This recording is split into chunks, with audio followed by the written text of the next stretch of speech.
گوجری زبان میں اپڈیٹ سنیے۔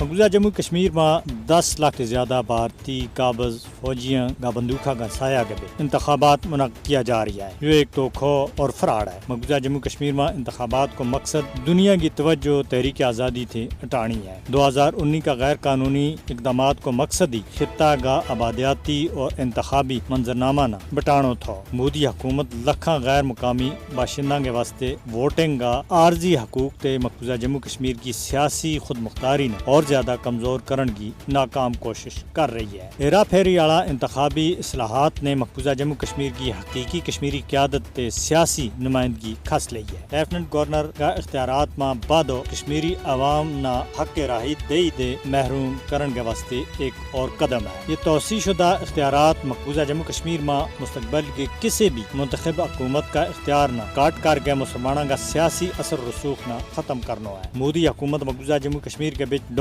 انتخابات کے ذریعے اسمبلی میں مسلمانوں کی نمائندگی نہ کاٹ کر کے سیاسی طاقت نہ جموں میں منتقل کرنا چاہ رہی ہے۔ بھارتی فوجیوں کے ہاتھوں قتل و غارت گری کے دوران نام نہاد انتخابات کشمیریوں کا زخم کے اوپر نمک پاشی کے مترادف ہے۔ بھارت مقبوضہ علاقہ میں نام نہاد انتخابات کے ذریعے کشمیریوں کے اوپر اپنا مظالم اور وحشیانہ قتل و غارت گری کے اوپر پردہ سٹن جا رہی ہے اور یہ تاثر دینا چاہ رہی ہے کہ جموں کشمیر میں امن قائم ہے اور جمہوری عمل جاری ہے، جبکہ حقیقت یہ ہے کہ بھارت نے مقبوضہ کشمیر کے بچ کڑا قوانین نافذ کر کے بھارتی قابض فوج نہ اختیارات دے کے کشمیریوں کا قتل عام کی کھلم کھلی چھوٹ دے رکھی ہے۔ کشمیری عوام ان توخہ انتخابات کے بچ کسی بھی صورت میں نہیں آ سکتا، بلکہ اپنا ناقابل تنسیق حق خود ارادیت کے واسطے جدوجہد کر رہا ہے۔ مقبوضہ جموں کشمیر کے بچ نام نہاد انتخابات کسی بھی طرح کشمیریوں کا حق خود ارادیت کو نعمل بدل نہیں ہو سکتا۔ جموں کشمیر میں بھارت کی حیثیت ایک قابض ملک کی ہے، جس کا غاصبانہ قبضہ اور اس کا ظلم نہ کشمیری کسی بھی صورت میں تسلیم کرنے کے واسطے تیار نہیں ہے۔